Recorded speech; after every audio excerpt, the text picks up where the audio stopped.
Wastewater injection also poses a threat to human health.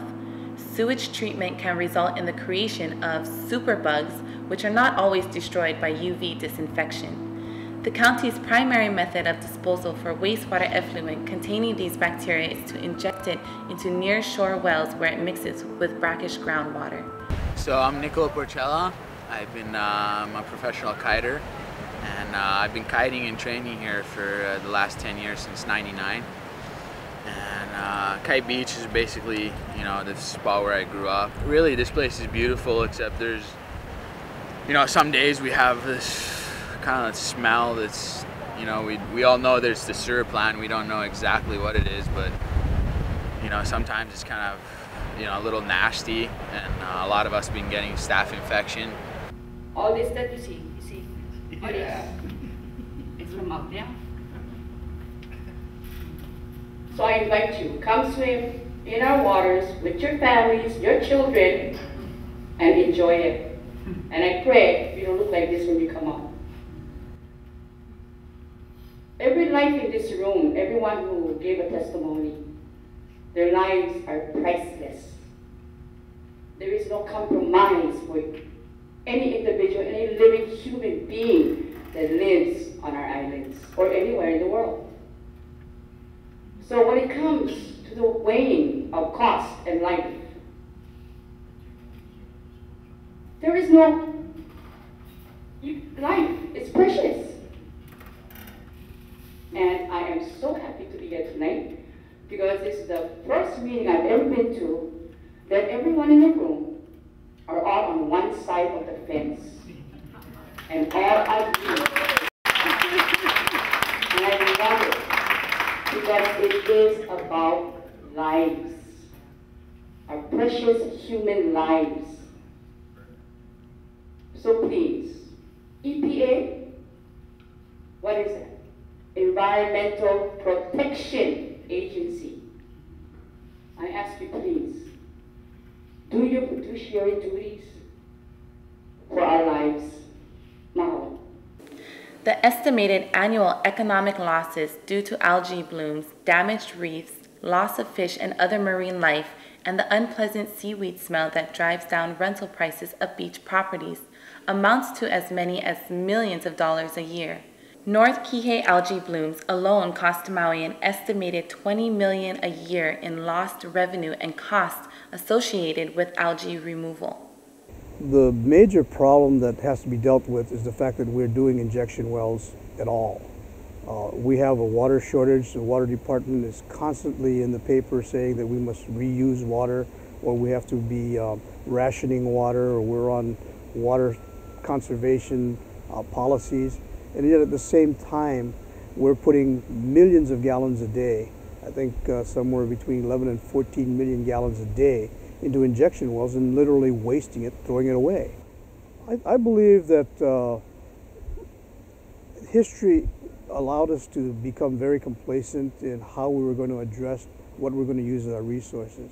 Just as in the past, farmers were able to till soil and then utilize all of the nutrients in the ground and then move on to another area. Here in Hawaii and indeed most of the world, we didn't recognize the fact that we need to recycle and reuse a lot of what we have in our natural environment.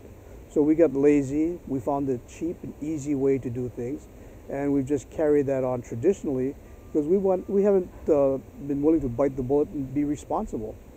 Now, wastewater reclamation is a long process that needs to be followed through completely. When we started the system, the idea was reclamation, which is why the division was called wastewater reclamation. The entire purpose was to take the entire waste stream and then reutilize virtually everything that was coming through the waste stream. And there's absolutely no reason why it can't be done. If this were Saudi Arabia or any of those countries where water is much more difficult to find, we wouldn't be wasting a drop of it. In other states where they're going through desalinization because they haven't got the resources, it's a lot cheaper to reuse the waste stream that we do have. But we choose not to because we artificially create barriers like cost And cost is really a question of choice. Are we going to spend the money to be able to reutilize the stream, or are we going to spend millions and millions of dollars trying to develop new water sources by digging new wells and exploring for 1 million gallons here and 1 million gallons there, when we literally have 11 to 14 million gallons that we're dumping into the ground every day? Now, as the former mayor of Maui County, we did a lot of studies in the water department and a lot of cost studies. We also looked at all the water resources. This was one of the key water resources that we identified that needs to be developed. The lack of development of water resources by the water department has created a tremendous challenge for this community. It's one of the key reasons why we're in an economic depression right now. This administration has seen fit to say there's no more water meters to be given in a lot of areas. And that literally stopped the construction industry. And that includes affordable housing as well. For the past 2 years, almost no affordable housing was created. And there are many developers that want to do affordable housing.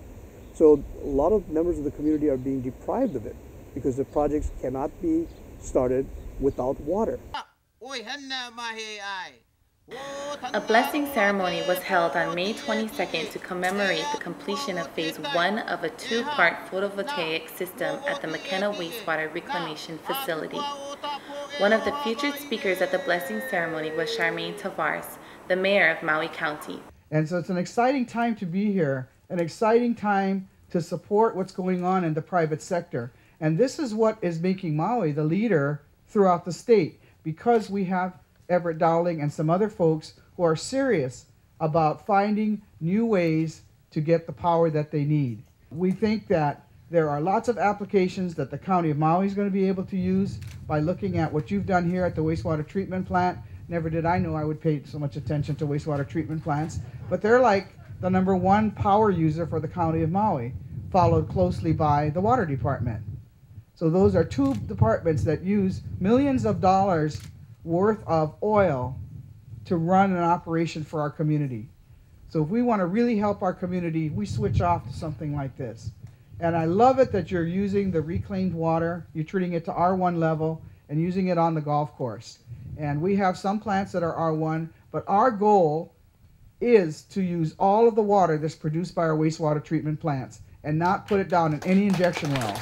That's our goal. On April 15, 2009, a group of plaintiffs filed a lawsuit requiring Maui County to cease the practice of utilizing injection wells for the disposal of treated wastewater. Puko'a O'Kama Alliance, an association of South Maui residents who use coastal waters for recreational, commercial, and cultural activities, including Kihei residents Mary Claire Dawang, Joseph Dawang, Daniel K. Kanahele, James Conniff, and Warren Bloom. Attorney Lance Collins is representing the plaintiffs' interests, which range from ocean recreation to cultural and environmental concerns. The suit asks that the County of Maui cease utilizing the injection well system in South Maui. Chapter 20.30 of the Maui County Code pertaining to the use of reclaimed water states that any improved commercial property within 100 feet of the county's R1 distribution system must utilize R1 water for irrigation.